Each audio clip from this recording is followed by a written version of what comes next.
So, hey, everybody.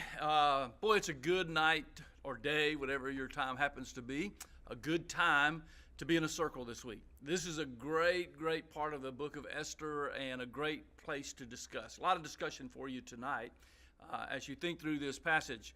Well, we've made it to chapter 7 in the book, and chapter 7 is a turning point, if you will, in the story. I've said that I know there's at least one movie out about Esther's life. There's probably more. If I were watching a movie, I haven't, but if I were watching a movie, this would probably be the scene that I would most want to see. There's a lot that goes on in this scene, a lot that happens, a lot of intrigue, a lot of interest, really maybe even some curious things that happen.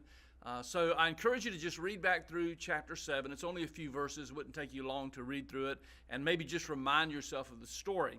There's three things that I'd like to kind of talk about here today, and maybe you could discuss a little bit further. And really it revolves around the characters of Esther and Haman. Esther and Haman are the key characters in this. Of course, Xerxes has a decision to make as well. And by now you know that the decision is, what am I going to do with Haman?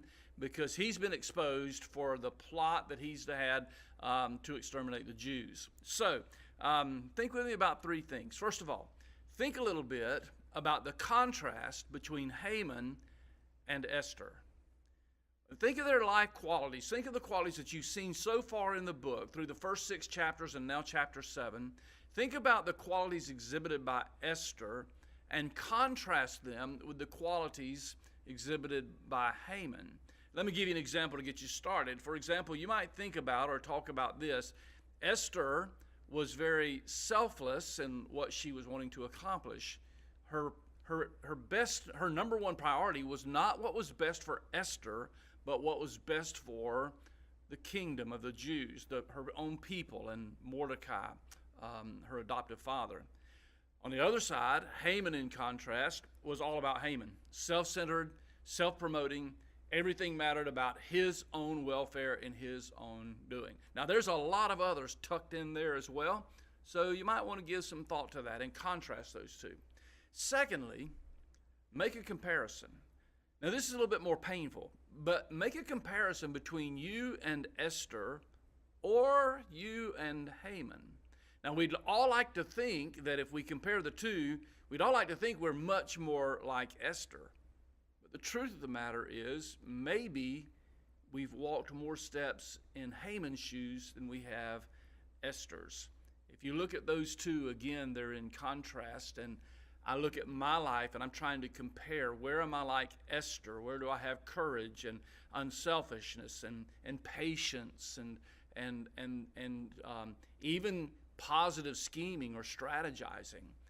Often I think we're more like Haman, and if you talk through Haman's characteristics, you can find some that are very obvious. First of all, very self-centered, self-promoting. That's oftentimes the way we find mankind today.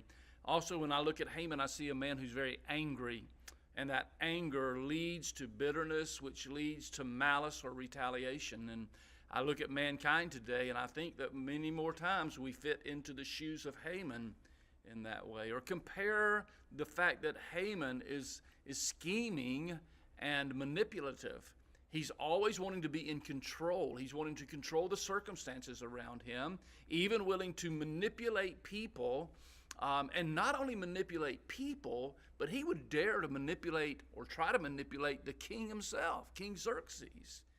Wow, when we think about that, I think about one of the main points of this passage this week that we tried to talk about, and that is the fact that we often, like Haman, whether we mean to or not, whether we intend to or not, or whether we're willing to admit or confess it or not, oftentimes we too are manipulative and controlling. We want to be in control of everything. We want to be in control of our own life. I want to be in control of my family. I want to be in control of my career. I want to be in control of my relationships. I want to be in control of people. And so we manipulate people. We let our anger drive us, or our bitterness, or even our unselfishness to drive us to the place of being manipulative.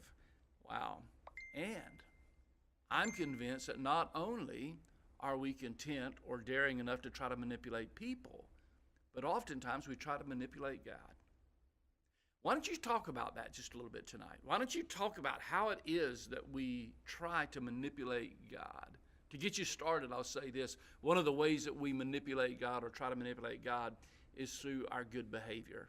We just think, you know what? If I behave this way, God will respond that way. If I behave in this manner, God must then respond in this manner. We need to be very careful about trying to manipulate God. Oh, there's many other things you could think about. So please talk about that. Think through that and discuss that a little bit.